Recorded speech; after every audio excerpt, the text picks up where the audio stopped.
So welcome, everyone. I am Mariana Mazzucato. I am the director of the Institute for Innovation and Public Purpose, which is co-hosting this event with the British Library. And this is really, I think, the highlight of our lecture series. I shouldn't say it too loudly in case some of the other speakers are in the room, but we are extremely excited about this evening because what we've been trying to do in the Institute is to bring together people from different arenas, from arts and music, we have Brian Eno coming, to architecture and design, of course tonight again being one of the highlights in that area, but we also have Amanda Levitt and Lucy Musgrave, economists, so we have Bernie Sanders' chief economist, Stephanie Kelton, coming, to debate this whole notion of public value. And as an economist, I can tell you it's extraordinary that in economics, the word doesn't even exist. We talk about public goods, but it's a very narrow concept, even though it sounds good, right, public good, but it's a narrow concept that has then, when it's used to evaluate public organizations with a mission, for example, the BBC, in its charter review, is actually more used to constrain the space that you're allowed to tread, right? You know, it's fine to make documentaries about giraffes in Africa, it's fine to do high quality news, but why are you doing soap operas and talk shows? And so the concept of public value that we want to really be engaging all these different types of speakers from different sectors with is much more cross-cutting than a space where you're allowed to tread.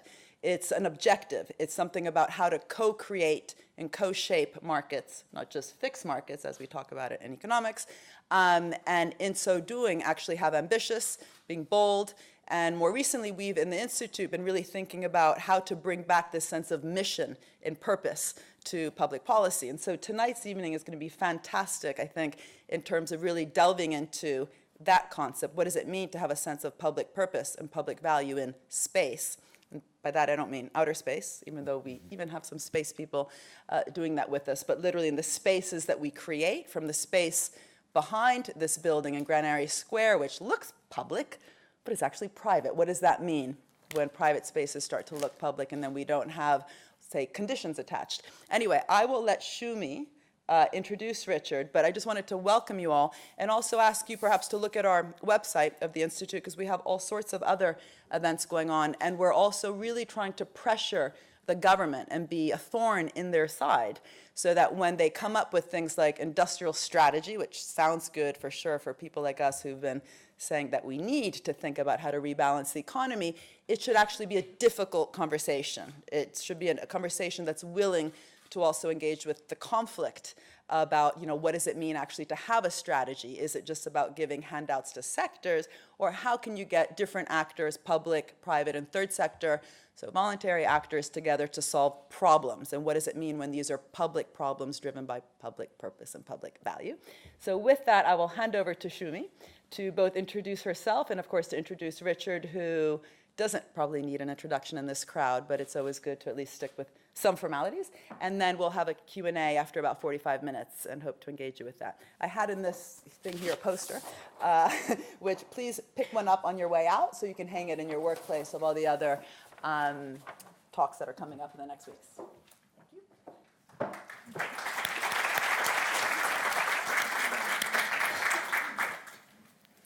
Thank you. Thank you. Thanks for the introduction, Mariana. I work in that funny public-looking private space just behind us. As per the introduction, my name's Shumi Bose. I'm a senior lecturer in architecture at Central St Martin's, and I'm also a curator of architecture at the Royal Institute of British Architects. It's a huge pleasure to be here. Thank you, Mariana, and to Finn Williams for the invitation. Thanks to the British Library, the Institute for, brilliant name this, Institute for Innovation and Public Purpose, which sounds like the highest calling I could imagine. And thanks to you for being here on a really beautiful summer's evening, and instead you're in this sort of darkened lecture theatre. So thanks very much. We'll try and make it important and worth your while, and hopefully some fun too. And most of all, thank you to Richard Rogers for being here. Thanks for giving up your time to agree to talk to me, to talk with us. Mariana's introduction sort of set the broader picture for the series, and this question of public purpose and public value but to sort of introduce you as a figure, well, as you said, I don't think there needs to be a huge amount of introduction. Certainly when I was studying architecture, Richard was already this dreaded term, starchitect, which is sometimes a saddle round an architect's neck, I think. And perhaps we can come to what it means to be sort of individually valorized in ways that starchitects often are. But for me as a student, it certainly meant that somebody who had managed to retain over about 6 decades a certain position, status, importance, and a sort of visibility in the architectural profession, whether you take that to mean a visibility of certain expressions of technology and structure and innovation in the actual architectures, or visibility in terms of the amount of production from Richard Rogers' offices in their various guises, or perhaps more to the point of what we're talking about tonight, which is visibility in terms of somebody who made himself very present in discussions not just about architecture, but about broader society, about architects' public role, public value, and public position. In that respect, I think, Richard, you are quite a unique figure in architecture. I can't think of very many architects who've voluntarily stepped up and tried to take a political position. So in the course of talking to you today, I'm hoping to explore how and why you've chosen to take that particular path.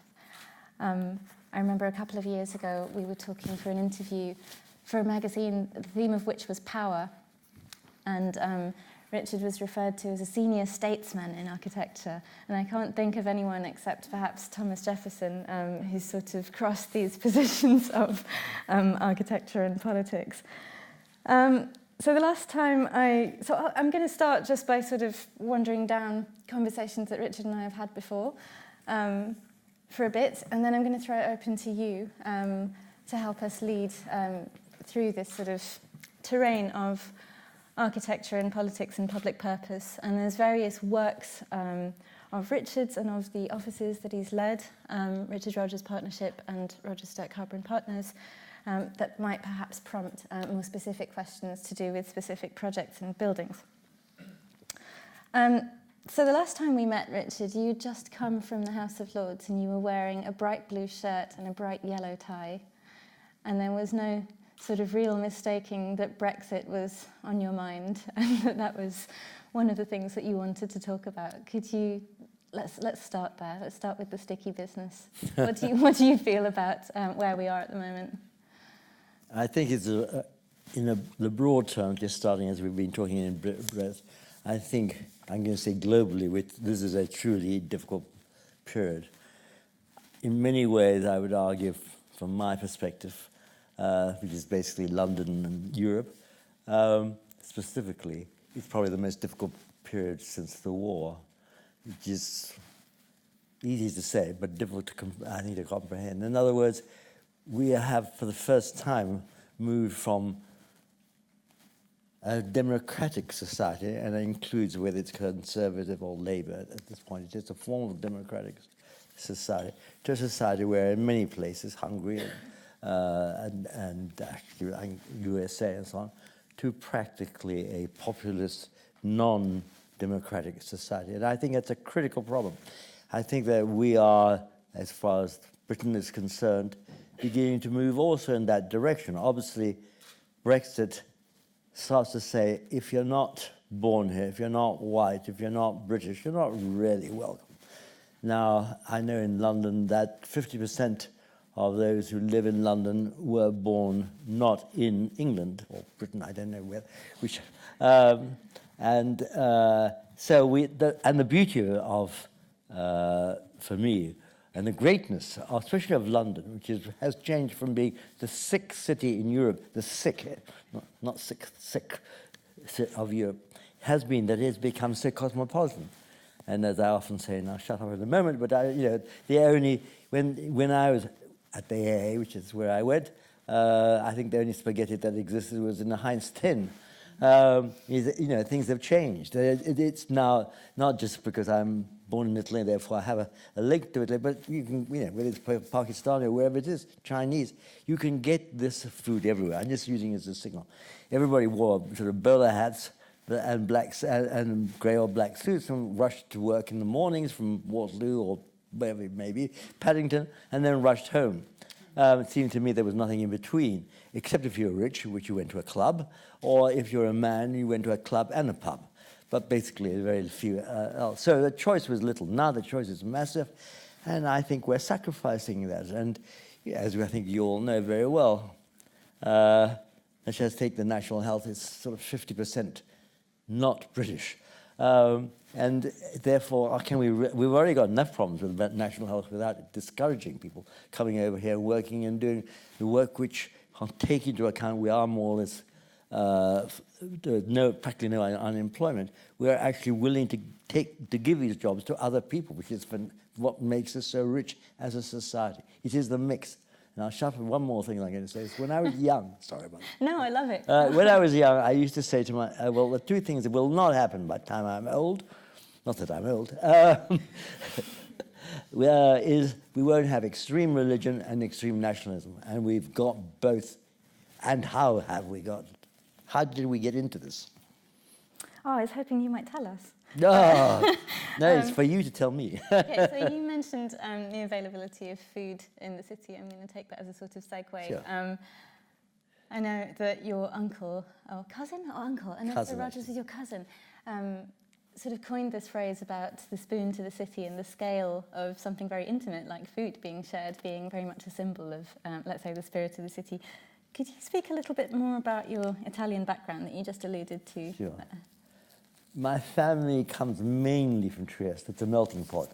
Trieste, which is after Venice. We were just discovering the difficulty about getting to Trieste is you have to go through Venice, and if you have any intelligence, you stop in Venice. But anyhow, it is actually rather a wonderful city, Trieste.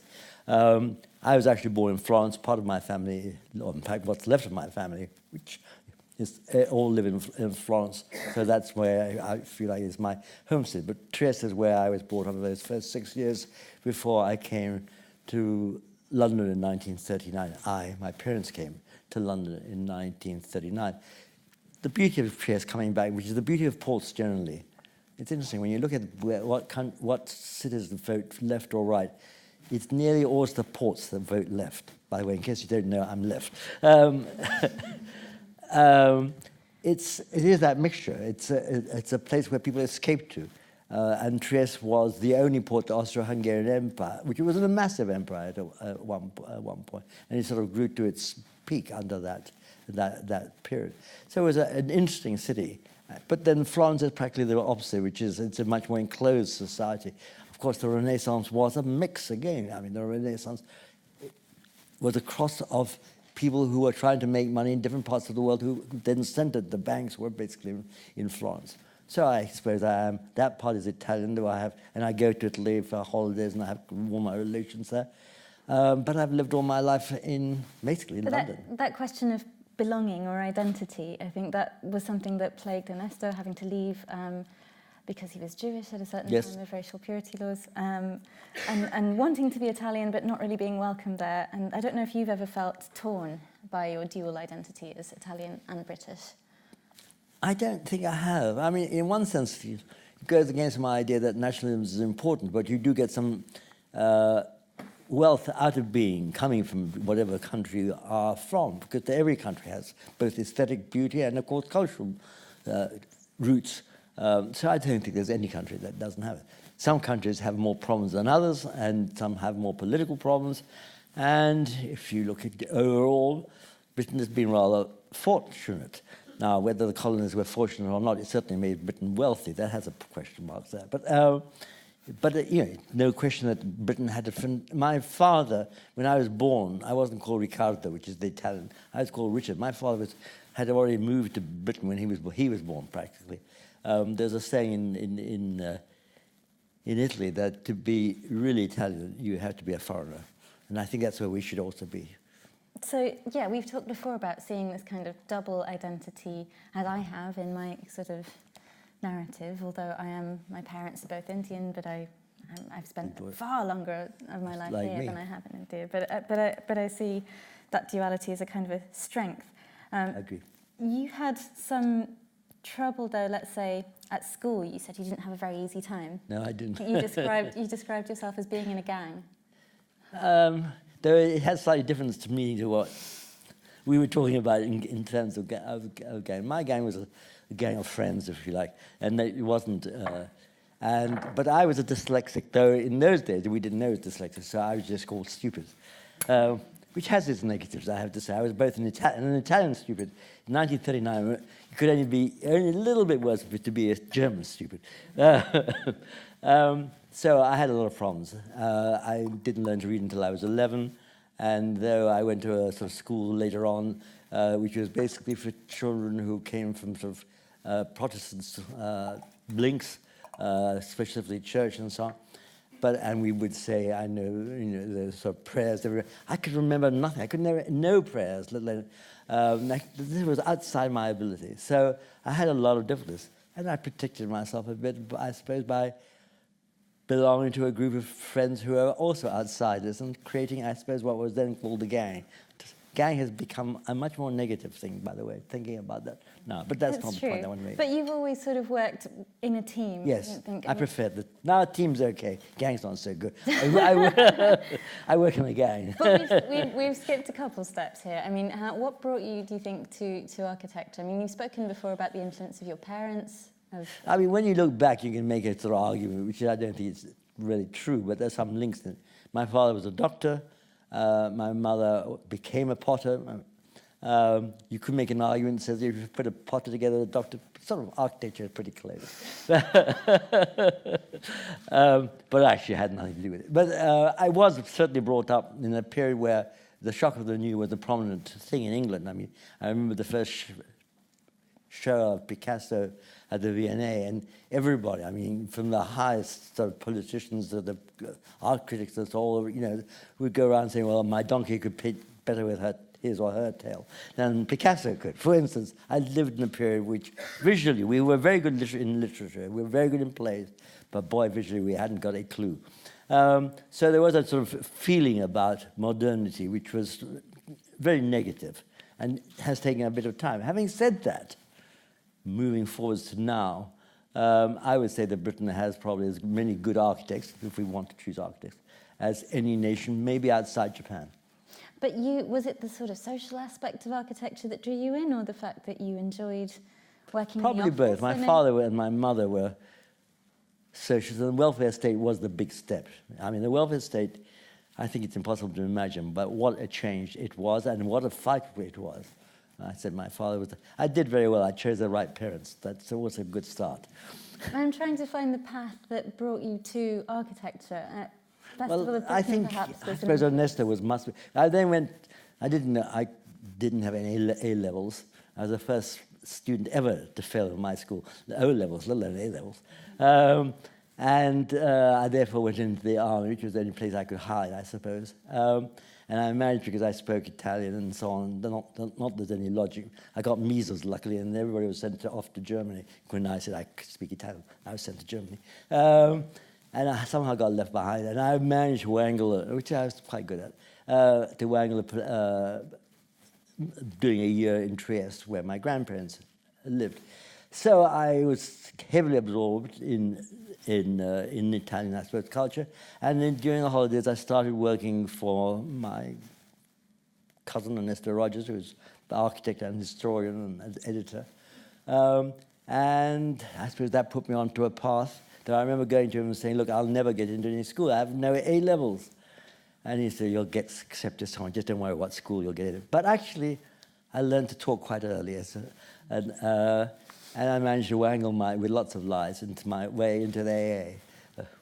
So, yes, let's talk about that, because at the AA, I know that, let's say, you weren't terribly successful with drawing, and neither was Ernesto. But no, there is he was this a bit better than me, but not much. There was this lovely comment I read in an interview with someone, I can't remember where it was, but a report from the AA about your work there, says, overly concerned with the plight of people in his projects. Perhaps that describes a little bit what you bring to the mix of thinking about architecture. Do you think that's fair? Or? I think architecture is about shelter. I think something like 40% of the world doesn't have a roof over its head. I'm just using it now. So obviously we have a social responsibility, but then as citizens, and I'm saying it's not just architects, we as citizens, anyone who uses the word citizens, and I doubt whether anybody here would say that I'm not a citizen of something, and a lot of you will be a citizen because you live here, of Britain, that implies a civic role, and that civic role leads to the fact that you have a role to say what you believe should happen within the society you live, which makes you political. So all architecture is political? I think it's very difficult. That's a challenge. I think it would be for me, it would be pretty difficult to be an architect who works on public space, on the public domain, who works on the idea of a sort of more balanced and civil society, not to have any political ideals. I don't quite know how you'd go, but then I haven't been that. And I don't know, if I look at my office, and it's taken a long time to grow from the 4. We started as Team 4, that was Norman Foster and myself, and our wives. And now we're rather too large an office. But I would argue that I don't know anybody who'd say have no political interests. And I assume if you're here, you have a political interest too. Yes, and I guess the point that we'll get to is how come your political interest has been so pronounced and visible? Because I think for most people in architecture now, that seems a bit like sticking your head above the parapet. Not many people take very vocal positions, although recent inquiries to do with Grenfell and so on might have sort of forced people to talk about things like cladding and other unromantic aspects of architecture. Maybe we could talk about a couple of your buildings where you think. Can I just interrupt you one moment? Please. You mentioned that figure, sorry, earlier on, which is when I was in my 20s and I finished at the AA, I think 80% of all architects worked for local authorities, the biggest number, schools, housing, industrial housing, and so on. Today, I'm sure it's not 8%. I know it'll be much further than that. Local councils don't have architectural departments anymore. So in some areas it's zero. Yes, so that is something that... It sort of reflects So after the AA, you did go and work for Middlesex County Council. I did. Neve Brown, who was a wonderful person, and did some amazing housing in Camden, as well as all over the place. But he was, I worked for him under the school's heading. And at the reason I went there was because Whitehall had built Roehampton, housing in Roehampton, which I think is some of the best in the world in terms of social housing. But then you decided to form your own practice later after visiting America. Realising that no one's going to employ me, I had very little choice. And I think by the time you came back from America, the political climate here had changed too, no? I think it was beginning to change, I would say. I mean, again, one mustn't belittle that moment when Britain had won the war but was broke. It didn't get any of the money from the States, which, let's say, Germany, Italy, rightly was given to those countries which had been bombed flat, but we'd been bombed pretty badly. And we were pretty poor. And what fascinates me now, listening to the fact that we can't afford a national health, for instance, or we can't afford to look after those who sleep out and so on, is that in that you're going to correct me, 1948, let's say 7, though it started around 42, really, and of course even earlier, before the war, especially health, that we actually afforded to pay for all those things. That switch over from private health to national health, that thing from private housing to local authority housing to schools and so on. It was an amazing moment. So what one's really saying is if you value it, you have it. My wife often says she's never heard of any government saying, we can't afford to go to war. It's probably the most costly thing you can do. It's quite a sort of sick realisation when you put it like that. So you have, over the course of your 6-decade career, more than that, seen various kind of governments come and go. And we do tend to idolise this moment in the 60s, where there was huge amounts of public spending, often to the sort of deficit of the... It was really 40s, by the way, end of 40s, the beginning of 50s. Sorry. But in terms of the proliferation of social housing Yes, projects yes. and You're right. how much work architects had within sort of direct involvement with the public sector, the golden era seems to be, you write, in sort of post-war recovery decades. What do you think have been some of the most interesting times for you as an architect? Because surely it can't have been the best then and then downhill ever since. Some of your successes have been during the 80s, 90s and much more recently. So do you think you could let's start by saying that apart from my sort of 1 year stint in Middlesex County Council, I have never actually worked for a local authority. I've always been private, which can be criticised, except there is nothing else out there, practically. No, it's not quite true. There are some bits, but there's very, very little else but being private. And I'm glad you're preempting all this. Well, I've read your wonderful book of you. Yes, you're preempting because there's that question, about, well, how can you, Richard, build what is probably the most expensive housing in the world, which is the #1 Hyde Park, before you all get to it? And the answer is, I suppose, like, how can I have got a name building lots of airports, which gas, in terms of climate change, use a lot of gas to get across from one nation to another. And I'm defensive, but I haven't got a real answer to that question. Yes, I can do some bits.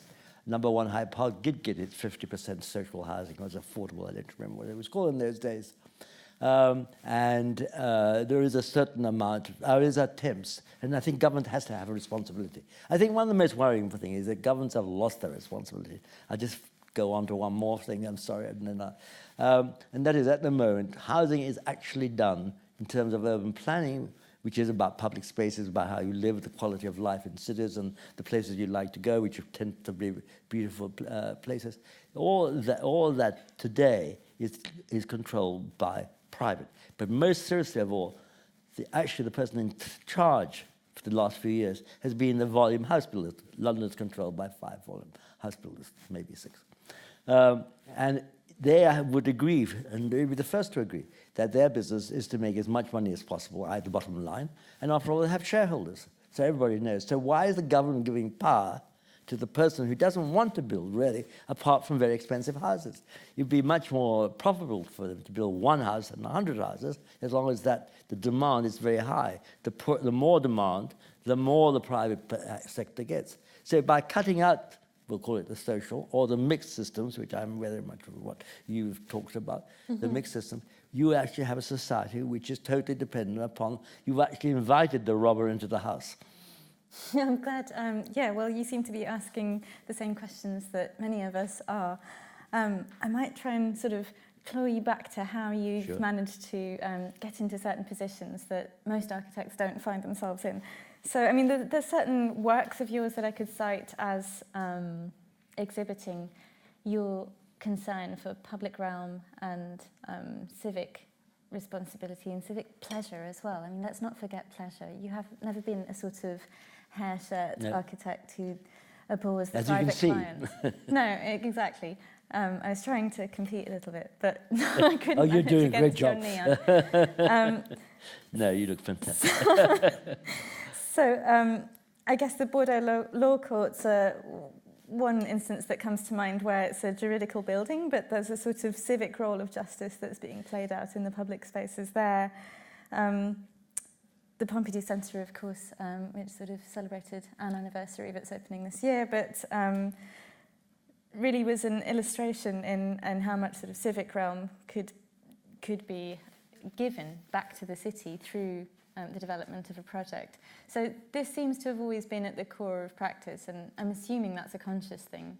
Yes, I think the idea of the public has always been a dominant factor within my life. I've always loved cities. I've had the chance of advising lots of mayors in Barcelona and London and so on, and I've enjoyed that greatly, and I chaired them, I suppose, one of the largest government reports,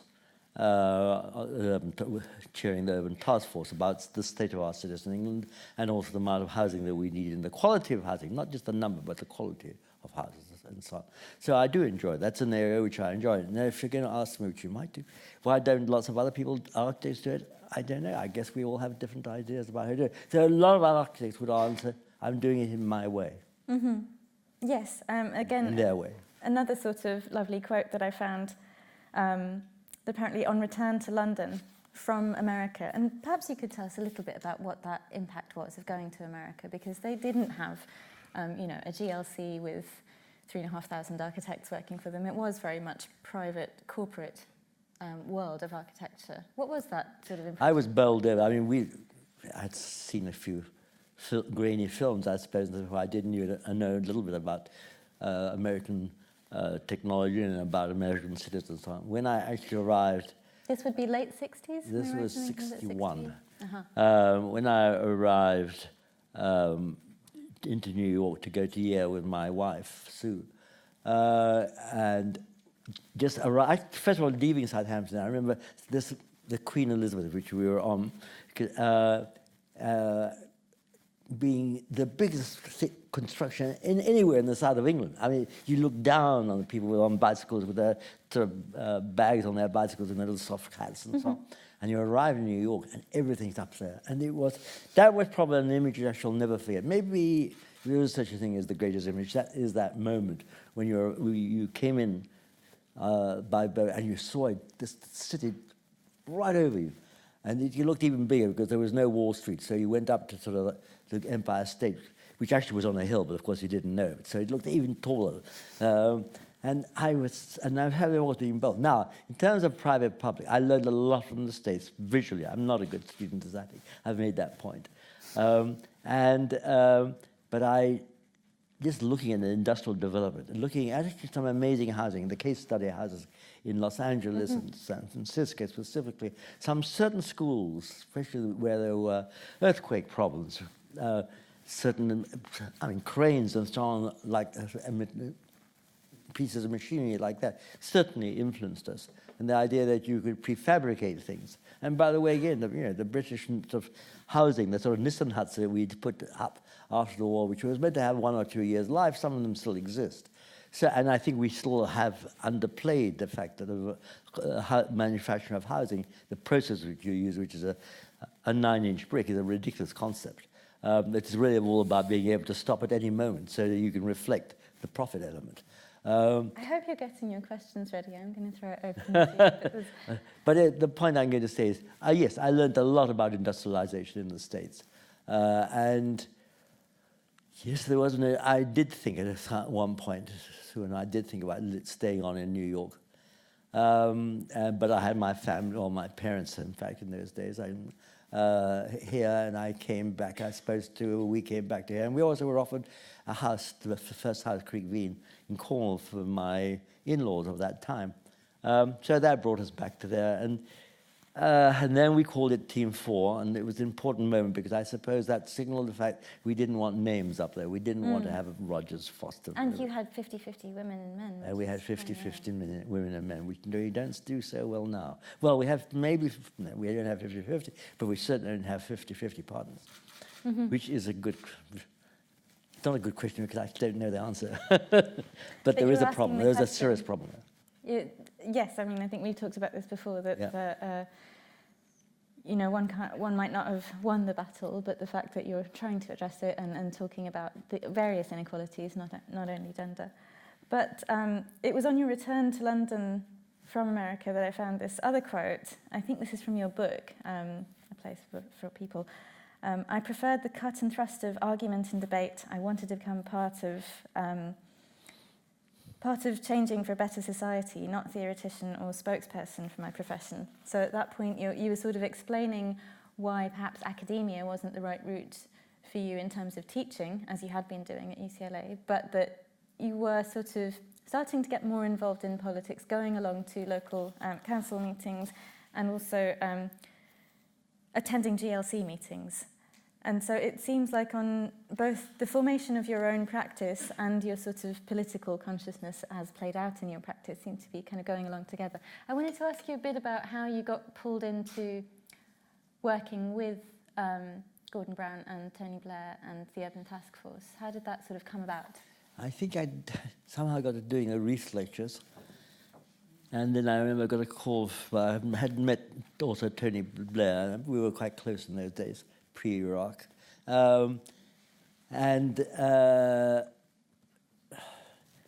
I got phoned up by John Prescott first, I think, and said, I read your Reese lectures and I'd like you to chair a task force. But it wasn't really anything like what we were, just to look at housing. And I think I replied after a few days saying I'd be willing to do it if we could look at towns and cities and housing, in other words, the environment in general. And it was a very exciting period. We had a wonderful chief executive.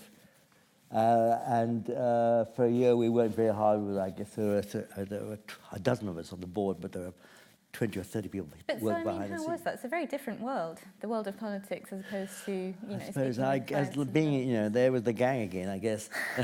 There was the team, there was the group, they could work, and that was a pretty good mix of men and women, with different expertise, and there wasn't very much disagreement. And Prescott was, on the whole, people often say, how did you work for Prescott? He has not a good name to work with. I thought he was terrific. I enjoyed working for two people who had rather bad, Ken Livingstone and John Prescott. John Prescott was fantastic. John Prescott would phone me up at sort of 10 a.m. in the morning and say, look, I've got something which I think you should see, so I'm going to leave it on my chair, type of thing. In other words, he would pre-warn me about the attacks, especially from government and so on. And he would defend me, and then boy, did I need it. And Livingstone did very much the same thing. Livingstone also phoned me up and said, look, I've read your urban task force and I want you to deliver for London. We didn't quite do that, but the idea was very nice. So, where do you think you feel the most agency or power as as an architect, that's my profession, but my argument is architecture can be much broader than being buildings. Mm-hmm. And there are people in my office who are much better at it anyhow.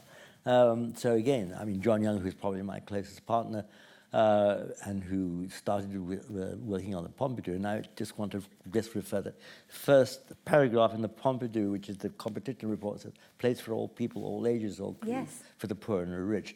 In a way, and that's more is what I call the book which I've just published, the first sentence. So that was really a dominant factor, a place for all people, and has always been. And I had wonderful people within that team who could do things, as I said before, much better than I could. Certain parts of technology. You may think I'm really good at technology. Actually, I suspect that John Young was certainly better. Maybe Norm was better too. I hate to say it. So you think that it's then quite an easy transference then from working in a team in an architectural design office to working in a team of, let's say, policy advisors? Yeah, we're all different, so I don't want to make anything to generalize on it. I think there's a tremendous role. My closest friend was a technocrat, a very good designer technocrat, John. Laurie Abbott. My two best designers never actually finished their degrees, so anybody who is worried about that. But they were amazing people, Laurie and John. But there was also Peter Rice, fantastic engineer, died young, unfortunately, who built Pompidou with us. And without him, we certainly wouldn't have built Pompidou. So we were able to sort of have these people who come through, and I think somehow we attracted those people who wanted a broader spectrum. Peter Rice was an engineer, but he knew more about the social responsibility side than I did. And he was Irish and had definitely kissed the Blarney Stone. He could talk to anybody. But so you've said also that in 1980s you described yourself and Ruth, I think, as Lovies for Labour, as part of what? Lovies for Labour, the sort of group of. I didn't say it, the press said it. that would be how you would be identified. But then in '96 you were invited to be a life peer. And again, in an interview that I was reading, or perhaps in a conversation that we were having, I think you said that your mum was much happier about that than she was about the knighthood.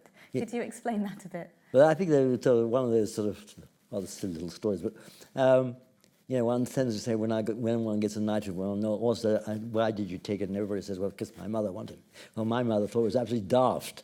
She said, yes, there's no power in it. It's just posh. And when I became a lord, and that was due to Tony, she said, at least you'll have political power. In a sense, I could associate with that idea. That's the only good part about the political part. there is a problem in my profession, which is there's no other peer. I mean, Norman is, but he doesn't participate in the Lords. And Norman Foster. Yes, it gave me the power it gave, I suppose, to me, which I could up to a point deal with, and some of the other things, which, as you rightly say, I can't deal with. Many of the other things I can't deal with. But so, any idea as to why there aren't more architects or haven't been? But that's about citizenship. I mean, I think our architects have a lot to be, you can find fault for many things, amongst which is their responsibility, not realizing it's a civil profession. But I think generally, we all have to fight, whether we sit on the library committee, as we happen to be in one, or whether we sit, we sit in government, or whatever it may be. I think we have a role, and if we want to have a say and have an opinion, then we should expose it, whatever side it is. But you've also expressed a sort of discomfort at being, not elected, and that yes, the fact that there are bloody big holes. Yes, I mean sorry, I jumped in. No, please. I mean, obviously, the House of Lords. First of all, I was shocked because democracy is of some importance. It's certainly not democratic. One of the first things I tried to do without success, but maybe we're getting to it now, was obviously. Let me just first of all say there is a good side. The debates in the House of Lords are of a much higher level than they are in the House of Commons, because you don't have a three-line whip. You don't have a duty to your party in the sense that nor do you have to stand for election. That's the key part in 4 years' time. So I suggested that maybe we should have a situation where we are elected once for 10 years, maybe. I think I put 7 years up at that time. And then that's it. So you could do it, you could do something, and you could go back to your job without losing it. It hasn't worked so far, but maybe we're beginning to get a situation where we are. You're trying to bring efficient structure. I think we're trying to get a more democratic structure. Yeah, why not try? I mean, the House of Lords has interest. I mean, I've said Brexit, without the House of Lords, we really would have a tough Brexit. And there are a lot of intelligent people there. There are also, not all intelligent, but there are a lot of intelligent people. And they happen to be on both parties. And the nice thing is to see what works in the House of Lords, especially on Brexit, is the number of people you have a lot of time for, or I have, like Michael Heseltine, walking across and leading, 30 or 40 people across the room. That, I believe, is what politics should be about. Is not just, and what we're seeing the worst of it is in the States, where nobody votes. If Democrats only vote Democrats, Republicans don't vote Republican, you freeze the situation. You prejudge it and then freeze it. And my point is, you need a more flexible and fluid structure. And there must be other ways, and we can think it out. But there are problems about the House of Lords not being democratic. Yeah. I mean, I think that sort of, I don't want to call it ambivalence, but willingness to have dialogue with both sides of the coin. I think that brings us back to the sort of why One Hyde Park question, or why near Bankside, because, again, you've been willing to engage with private clients happily and don't stand against, let's say, capital or profit as such. There isn't much space, I have to say. I think you've got to assume that there is a link between the two, or in fact, between the four, if you like, of what the society is divided into. If you're not I was brought up, I suppose, specifically by two lots of father-in-laws who probably were as near to being communists as one could be, both highly moderately wealthy. And it was much more acceptable in the post-war period to be extreme left, which I suppose where that communism. Having said that, within the society we work in, there is very little room. Even more now, when basically nobody's employed by government. I know the figures are very, very small. There are some people who, therefore, and especially in those days, worked only for government, and I think that is one of the solutions to that problem. I wasn't willing to do it. My interest, I suppose, in design and public space and was such that I wanted to deliver what I could deliver, which I found, rightly or wrongly, probably wrongly, but that's what I did. With the private sector. But it's a weak argument. The argument I'm putting forward for what I did is a weak argument. But that being said, I think you given the opportunity, you would have perhaps used your powers for good in public commissions. I don't know. I mean, I don't know. It's sort of, life always a little bit leads you. Sorry, in private commissions, I meant to say. Yeah. I mean, we have a constitution in the office that nobody can earn more than 8 times the lowest paid architect. We do have some of those fundamental things that you're talking about. We don't do war work and so on. Do we earn money? Yeah, we do earn money. We've tried to write down, and we have stuck to that constitution, and it's in all the books I've ever written, in a sense. It has its weaknesses too, of course. So in some ways, we do try to act a little bit like what we believe we should. We obviously don't succeed, it's clear, but we try. But again, it's, as Mariana was saying in the introduction, it's about asking the difficult questions and at least trying, as you say, to answer them. Yes, I think that's probably, it's a nice way out. But it is, in a sense. Speaking of difficult questions, I might throw open to a few now. And I think what we'll do is kind of take a couple of questions and then talk for a bit, and then take a couple more and then talk for a bit more. Very short question, really. Which aspects of the work of the Urban Task Force do we need to take forward now? I think the Urban Task Force, oh, sorry. Can I take one more then? Yes. Was it Will, did you have Say one? who they are, just like which organization or... Thank you. I'm Jan from Jan Katijn Architects. From where? Jan Jan from Jan Katijn Katijn. Architects. Okay. Thank you very much. And was there another question down here? Oh, was it yourself? Thank you. I'm Robert. I work for a lobbying organisation. I'm coming from the political angle, but my friend is an architect, so he was meant to cover the architectural angle, but he couldn't make it in the end.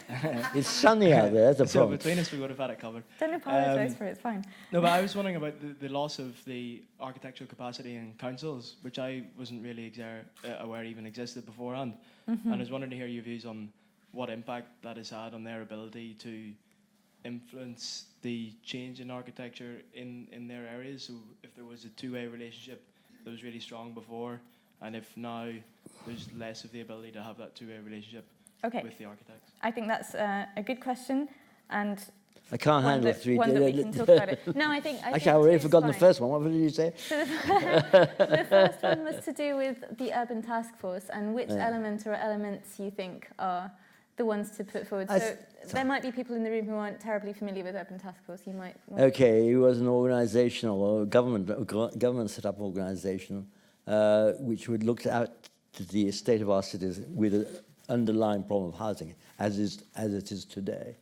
And what do we do? I suppose we recognize that the importance of density in terms of certainly of sustainability, of sustainability.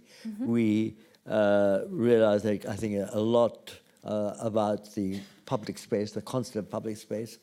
I think we recognize, and when I say we, already places like Denmark were way ahead of us, and so was parts of Brazil, in the terms of making cities people places rather than car places. Things like this. I mean, there are about 130 recommendations. I've already forgotten those, a long time ago. And I think most of those have not changed, but most of them haven't been put into force either. I'm not sure most, but a lot of them hasn't been. Can you pick out any that tend to recur and you think, oh, we said this 10 years ago, or 15? No, but I think nearly what we now would call a cultural city, dense city with public spaces, with enough housing, with enough work, leisure, and we're moving on. I mean, in one sense, just taking before going back, I think where we're moving on now is to a much more greater mix. I mean, when we used to say, why can't we live where our offices? Everybody used to say, well, the lawyers won't let you. Well, now, actually, we're beginning to get there. I mean, we've just done a big development in Sydney, where is very much where offices, shopping, and living it does start to overlap. And in a sense, to put it sort of, why do you have to go to sort of Harley Street if you are ill? Why don't you have a clinic within your office complex, or whatever it is? So that mixed element has changed, and we had some of it, but very, very little of that. In terms of there's nothing there which hadn't been worked. I mean, the anomaly plan, which is, I think, 1660, which was a plan of public space in Rome, which shows you that public space was, I think I'm right in saying, 60% of Rome was, and if you include churches, was open to over the top. We're still struggling to do that. So in the actual aims haven't changed very much because we as human beings haven't changed that much. Our ability to deliver it is what concerns me. Yes, there was a division between the people who felt much more strongly that we should have towns in the countryside, and our urban task force, 12 out of 13 felt that really we need to densify. We should build new towns in towns, not new towns in the countryside. We need to, and the east of London proves this, and King's Cross proves it, Olympics areas prove it. We need to intensify and use brownfield land first. That was one of the key recommendations. Brownfield, intensification of existing buildings, retrofitting of existing buildings come before building. Richard, you're an advocate for tall buildings. I have no problems with tall. I mean, offices are more. In many ways, you make a very strong case that offices are logical tall. You know, I think I often say it's much more sustainable to take a lift up to your 100th floor than to go down the road with a car. So in that sense, it's perfectly logical. I don't think aesthetics. I again quote Florence, one of the great palazzos, and there's a letter being found which basically says, well, why do we have to have an 8-story building? I think it was a 5-story building, actually, but it's equivalent to an 8-story building. So height is a sort of subjective element. Yes, height is related to, can you talk to the street? That probably goes up about 5 stories. You can tell Charlie not to go under the car and yell at him, or whatever it is. But after that, you've lost that contact. The tree height also gives you something. But after that, I don't know if it matters terribly. I think there's a natural element that anything that's new, and tall buildings are still new, but New York was so exciting, just to kill any idea that high is bad or low is good. They both can be bad and they both can be good in the right place and the right design. So the second question then was about, again, kind of coming back to things that we did discuss a little bit, but about the power of the state and particularly local authorities and the fact that architects were able to have quite a significant role in local authorities. Would you return to that if you could? I mean, would you think that that would be an advisable situation to I would have no objection to an alternative, as long as the alternative is better than that was before, and there probably is. What was the problem with, I mean, why did it end? You know, the private market, as you know, but it's very, very powerful. And, the less, as we can see it, the less the government is involved, it is generally felt it's good. Whereas, again, bowing to you, it isn't as clear as that. Government makes most first steps viable. All the big steps. I mean, Greenbelt, I'm just using that, which is a nice, easy one for London. Greenbelt is fantastic for London. We have at least 10 years of supply of brownfield land. Brownfield land is land previously used for building on. So there's no reason why we should not, let alone use Greenbelt, why we should use any green. When Ken was in power, I know he's just resigned, being forced, and when Ken was in power, we managed to use only 2% of public space for all the housing we built. And we build more housing, certainly, than we do nowadays. So it is perfectly easy to build next houses where neighborhoodness becomes more important than walking across. But I think the question was more that there was specific roles for architects within the state before, and now there doesn't seem to be. Now one has to... Someone has to pay them, and the private industry can show that you don't have to pay them. Just if you want to buy a house. The next result, what we've got now, is a situation where certainly in, let's say, my office, which is not exactly a poor office, where if 2 of you are not working, you more have to live well outside London because you can't afford to live in London. That's not civilized. So under government, under the present government, I'm going to say even more the present government, there is just no way that we're going to get proper local authority housing, well designed, or housing that doesn't even have to be, which one can afford. So it's a pretty big question for a country which is, whatever you look at, very rich. So that's a social problem. I suppose the only, again, that's not the question you asked me, but I will say is, I think it's our duty, A, to vote, and B, to participate. Okay. Well, again, I'm not quite sure we fully answered, but I think we'll circle back around to it probably through other questions. Let's take 1 or 2 more.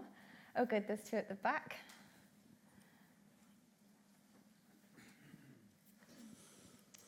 Hello, Frederick Weisenborn, Public Practice. I notice on either side of you there are promotional banners for the IIPP with their mission, which is to rethink how public value is created, nurtured, and evaluated. And I wonder if we could get Richard to comment on how architects and placemaking practitioners more broadly in the 21st century can create public value, nurture public value, and evaluate public value. All right. Well, I think that's sneakily 3 questions in one. So let's take those. How might architects create public value, nurture public value, and evaluate public value? An architect. But more or less, those 3 words define what we're talking about. I mean, I think we can fight for it. Now, sure, we have problems. We have some very negative problems. We have a situation where 11% of the wealthy people earn the same amount as 89% of the rest of the world. That is a problem, and that undermines nearly everything that we do. So we're living in a very, very unfair society, extreme unfair society. And Britain is actually at the lucky end, of course. And Europe, one could argue, is at the lucky end. So we can start wherever we want. We can start with looking at it in the broad terms of the balance between the lack of fairness between wealth and poverty. When you just walk down the road and see begging and so on, you've got a serious problem. You can start in your office, I suppose, as an architect, by trying to persuade your client to do certain things which will make it more houses more livable, which is probably to do more with public space, but it can also be to do with the design of the buildings. I think we do have power, but we have to fight for it. I'm sorry, I haven't answered all 3 questions. If you want to go through them all over again, I'm happy to do it. What about the evaluating part? How do you come back and evaluate what you might have done or what you might have thought was a good idea several decades ago or years ago? Has that ever happened to you where you've come back to a project and thought, actually, it's done something I wasn't expecting to, good or bad? Well, I mean, bad. I remember the first 3 houses I built in Murray Mews, Camden Town, and at the end of those 3 houses, I remember going on, and I'm a pretty tough character. I remember going on Hampstead Heath under a tree and crying and saying, I will never be a fucking architect. What was it? Oh, they leaked, they were overpriced. You tell me, I had it all. There was a sort of Charlie Chaplin scene that you mentioned where a sewage pipe kind of exploded on your client. Oh, yeah, that was the same one. One of the 3 houses was a guy, John Dinman, he was a tile layer, and because he thought he'd get a bit lower price and so on. And he was hell on earth. And he went into first of all, he sort of said, what do you think that is that's on the roof? And I said, tarmac. And he said, you really do think that? And he said, and that was what was going to be there. And he sort of picked it up and he tore it, and it was a Daily Express painted black. And when he went down into the garage, and there was a sort of U-turn of the toilet going through it. And he said, what did you do? And he hit it, and shit poured on his head. I decided this was the time to get out of architecture. Those are more technical failures. I guess. Oh, I don't know. I'm pretty social. I guess I was thinking more about the unexpected, again, good or bad, unexpected public sort of uses of your buildings. Have you ever gone back to a project and felt particularly delighted, or by contrast, Yes, why aren't they doing that? I think I often talk about the democratization of architecture. And I think it is one of the problems, one of the things that we're talking about. We call it public space or whatever you like to call it. I think architecture is about democracy. And you mentioned the law courts, which were one of the buildings built, really. It was Ivan Harbour, who was one of the, with Graham Sturck, my sort of design partners. And the whole idea was that law courts they're actually schools for law.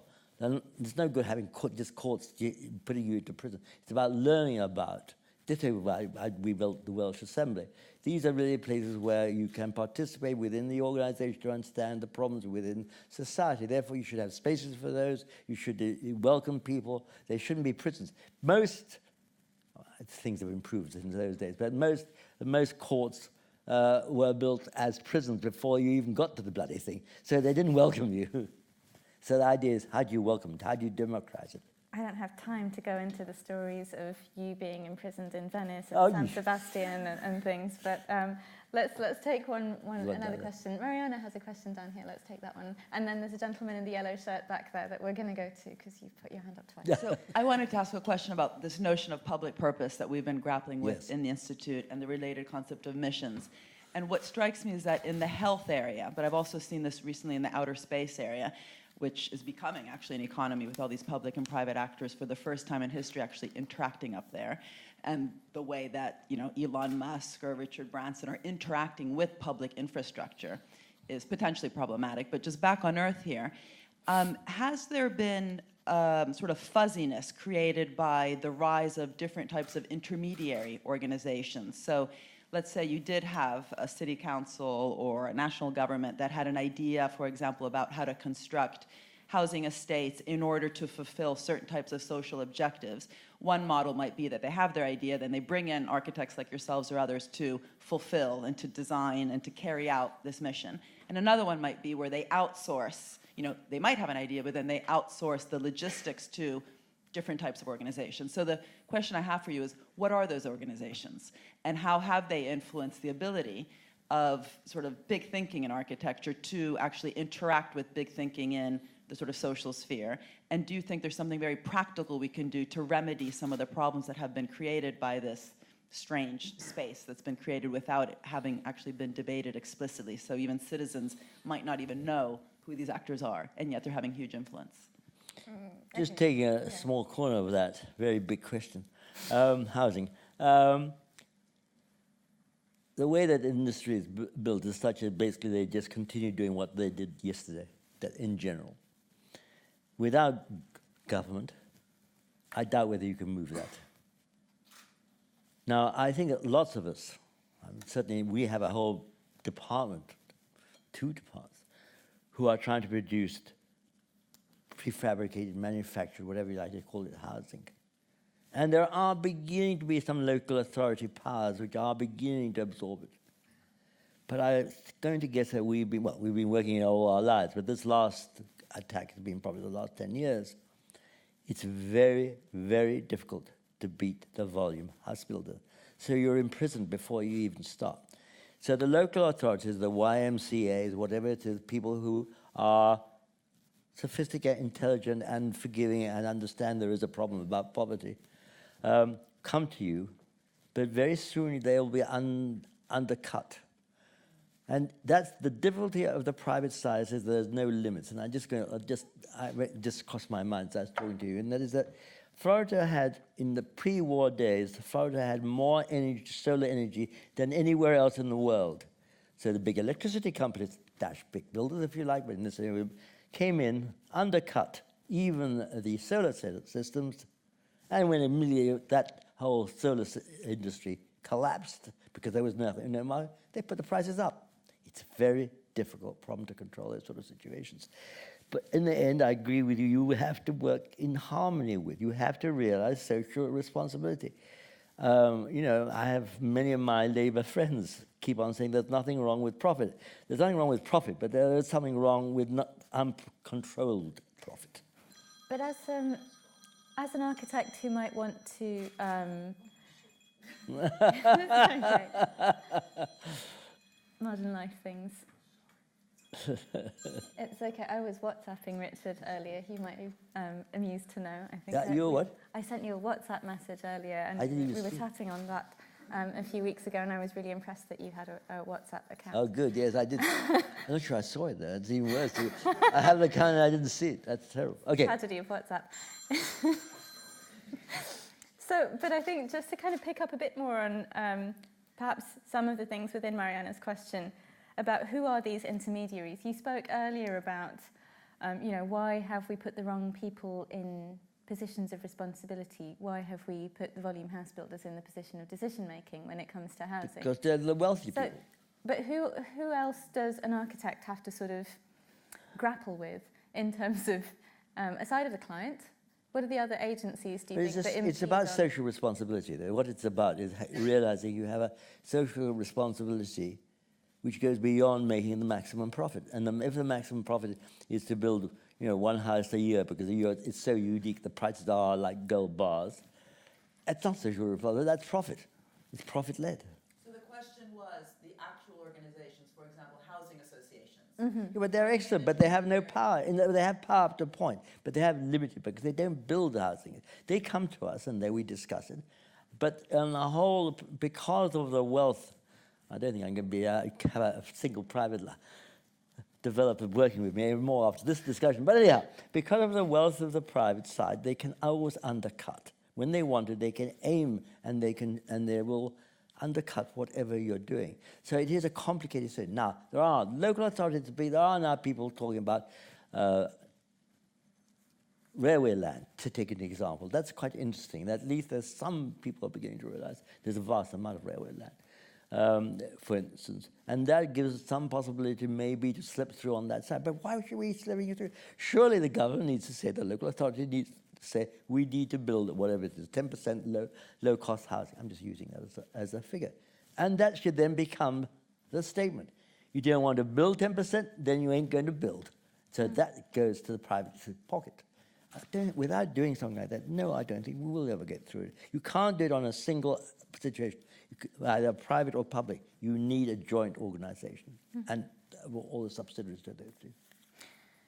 Okay, could we take the question from this gentleman in yellow, and then there's a young lady here in grey, but let's take them one at a time. So. My question is kind of about the creation of cultural space. So when you were commissioned to design the Pompidou Centre, that was from a public institution in France. Fast forward 40 plus years, we have the Culture Shed, or the Shed, in New York, and that's the result of private developer and private form. Do you think there's an optimum model for the creation of a cultural space? I mean, how would the Pompidou Centre have turned out if it wasn't commissioned? If it wasn't commissioned by the state, if it was a private project. Yeah. Well, they would have to make money in a different way. I mean, we have lots of problems. Obviously, public also has to make money so as to exist. There wasn't much discussion on this. I mean, I didn't want to do the Pompidou Centre, the democracy one, and I got outvoted. But the reason I didn't want to do it, I thought, do I really want to do a palazzo for a president type of thing? And so we sort of, I suppose also we knew pretty well that we wanted to make it public. That is the big word, how to make it public. But also, which is the second part, in a sense, is public, which will not be, whatever we put in there won't be there for very long. Somebody asked a question which I then sort of didn't answer, and that is, the consciousness of change is tremendously important. 50% of all the buildings in the City of London have been rebuilt since we have rebuilt Lloyd's. 50%. And that's much to do with the fact that they don't meet the needs of today. So how can you make that change? Now, I go to the Pompidou Centre and I say, it ain't going to be a cultural centre forever. It's going to be a hospital. It's going to be, the art objects will be three-dimensional, much more than two-dimensional. It's got to be able to absorb those elements. That's partly why we put the pipes on one side, and people, so there's a lot of big football fields with being served, heavily served, and they can use it what you like. So change is about it. Public space is about it. It's trying not to constrain the future. And that's probably the most important thing. In that sense, it is very important. And so whether that comes from a public or private sector is kind of irrelevant. Well, but the trouble is the private needs, well, not problem, it's the good and the bad. I mean, I sit also on the board of MoMA. The only thing I can tell you is that it's the most boring board I've ever sat on because it only talks about money. You did also serve as an advisory role to the Tate. I did, but that didn't. Now it's beginning to get. No, it's not true. Nick Solly is fantastic, or was fantastic. Just step back. It was different. It is different. But you've always been a sort of strong advocate for culture through the Tate and then the Arts Council of England, I think. Yeah. What's your sort of What drives you to do that? How could you perhaps expand on your I think importance our of wealth culture? comes out of culture. What we're discussing is about culture. All the questions are related to what I would call culture. Culture is very broad. It's not just an art element. It's an art. I mean, I'm involved and I'm very interested in art. But I mean, culture is what I always talk about being. We as citizens, we have to have a culture. We have to, and as such, we have a right to object and a right to sustain ideas which we believe in. And I think, as I said, whatever the level is, whether it's the color of the local carpet or whether it's the piazza in the square or the plaza in the square, we have a right to make a statement. And that's, I suppose, for me, the most important thing, that we have to optimize the power we have, which is little. I'm remembering another story. Weren't you recounting that you asked Tony Blair in the days when he was the leader of the Labour Party, but not yet leader of the country, to consider changing the name of the Department of National Heritage to the Department of Culture? Yeah. And eventually it became the Department of Culture, Sports and Media. Yeah, that was a good mix, wasn't it? Somehow less scary. Yeah, well, culture was a good. I suppose the problem with heritage is, to me, is you are looking backwards before you start, where you should be. And I'm not saying the past is not important, but believe me, coming from Florence, I do know that. But we always build. All that we build is basically contemporary is rooted in today and what we. So it's just not going to look like yesterday. We don't build looking. We looking forward. So with the Prime Minister Tony Blair, and the argument would be, culture is a much better word, it's a much more alive word than heritage, and we tend already, especially in those days, to be deeply rooted in heritage rather than in culture. I'm going to be weirdly, vicariously proud that it was an architect who was responsible for. Oh, I don't know if I was responsible. I just want somebody who. There was a question just over here, the young lady with her hand up. It's a great word, culture. Thank you. Emanuela Todova from St. Mary's University. I'm not an architect, and I was provoked by your statements. I didn't know that the architectures as profession have moved to the private sector, so I see a very deep contradiction. How can private sector deliver public value? And you mentioned social responsibility. And I don't believe that if the architects as profession actually embrace through education, through culture and values, this notion of creating public value, it's still the very structure of relationship between the architect, the private sector and the state is value extraction from the state, including killing major policy initiatives which are aiming at redistribution, and instead they end up in private sector.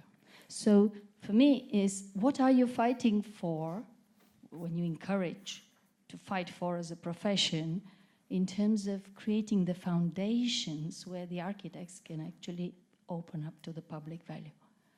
Let me start by saying I thought that was brilliantly put. I really thought it was terrific where you put that question. I'm sorry, I missed the beginning. What do you do? Well, I do research on clusters, so place-based clusters. Oh, clusters. Place-based strategies, and I'm a great fan of Mariana, and I follow the initiative. So I do believe in the need for public value, but I can't see how the private sector can actually contribute in so free your market. question was, what are you fighting for as an architect in terms of public value? Yes, and how you resolve this contradiction that we are asking the private sector to deliver public value. Okay, again, we've circled back to this a couple of times, but perhaps you can expand on, yes, not feeling, do you feel a conflict between these two? I think there is a problem. I mean, I would absolutely agree with what you're saying. There is a conflict. I don't think you can be as definite as saying you cannot do public space, public value, if you like. We'll use it as space for a moment in the private field. Private may gain from doing it. There are. If you can, let us say, improve the quality of life, maybe the prices will go up. I'm being a bit optimistic, I agree. But and so they have an invest. They are willing to invest in that space.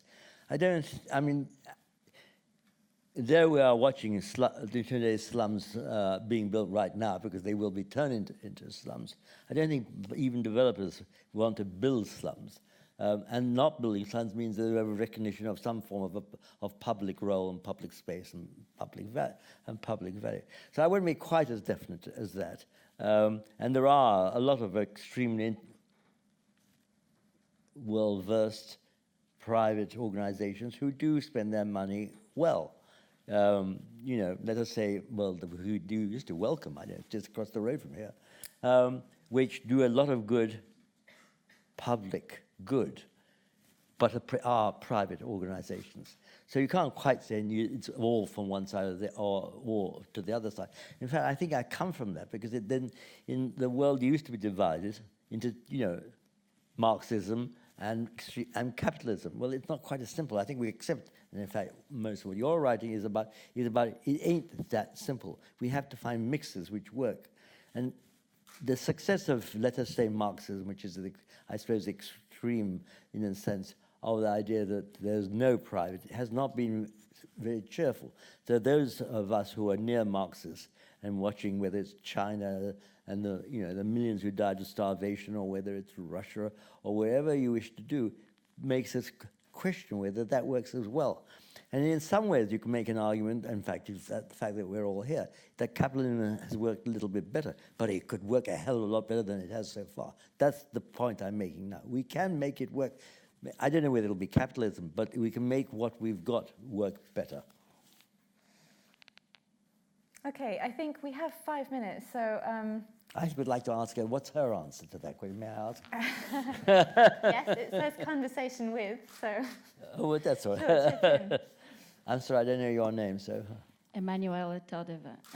Well, let's talk about smart specialization strategies, this dream world for Europe, and we kind of shying into copying some of these practices and policies, but not going forward, because the new industrial strategy really talks about the place, the role of the place, but we have not even basic understanding what is the place. And here I'm talking about economic geography, which has been depopulated in universities, and here economic geography and architects, you are designing spaces, and you are driving our knowledge frontiers on what space is and what boundaries are, and how do we engage. Even we have problem with interdisciplinary conversation, so we have so much to do, and I really praise this form of discussion. So I will stop here and ask, what do you think is the best way to design spaces? Well, I think that's also a massive question to end on. Come on, be fair. How many hours do you have? That's really unfair. Come to our office. You've already asked one, so I'm going to give the last two, It was a very nice their answer. hand up Thank you. highest and quickest. I think gentleman in the white shirt, who's sitting with glasses on, is it possible to pass one down? Yeah. Gentleman with glasses there. Oh, there's someone already holding the mic. Sorry to wrest it off. Go on then, what was your question? Over the course of your career, how do you think the public's perception of architects has changed? Okay, that's a really good one. Let me ask you to hold that for just a second. And gentleman with glasses. Hopefully this is a quick one. So the Institute has innovation in its title. So what was the last thing that you came across that made you think, wow, that's really great, and maybe even I wish I'd been involved in that? Okay, two nice questions. One about the change in public perception of architects over your career. How about that for starters? It's certainly simpler than the second one. At one level, I would argue that it has obviously weakened because, and taking the question being asked there, we are more and more in the hands of the single private initiative. They pay our salaries, they come to us and ask us to build and so on. There's only a very small amount is actually spent on government. Now, you go further and say that the government does spend quite a bit, but it certainly isn't sufficient. So that has changed from the post-war period of greater optimism. How the perception of architects go with it, I suppose I would imagine that also, that people think, and they have some rights, is that the architects are okay, if they're lucky like myself, they can make a living out of it. But is society getting their value? No, I don't think society is, because for the reasons I've said before. Whilst we believe that it's only private who have the right to really make money, then you will never get a well-balanced society. And the second question was about innovation and whether there has been any developments, whether in architecture or other kind of technological developments where you've thought, oh, I wish I could be involved in that. Space travel, is that something that interests you? No, but I think there is actually, we were involved for a while in a job which disappeared because we were too expensive. For instance, in building buildings for extreme cold, I mean really cold, the North Pole, South Pole type of stuff. And it threw up some really interesting problems, because extreme situations always do throw up interesting problems. And I was sorry in the end that we weren't able to follow that up. But I mean, even the simple problems, I don't think it's really so much about the extreme. Though, of course, space travel is a very interesting, and what will go on out in outer space. Though I do have without wishing to be too conservative, and actually my answer is conservative now I think about it, that is, we have a lot of problems right here. I think it's really great to hear that even after so much time, you're not only concerned with small problems and problems that have persisted, but also finding new things exciting and innovative and interesting. I think I'm going to have to end it there. Thanks so much for your attention. Thanks, Richard. Thank you all.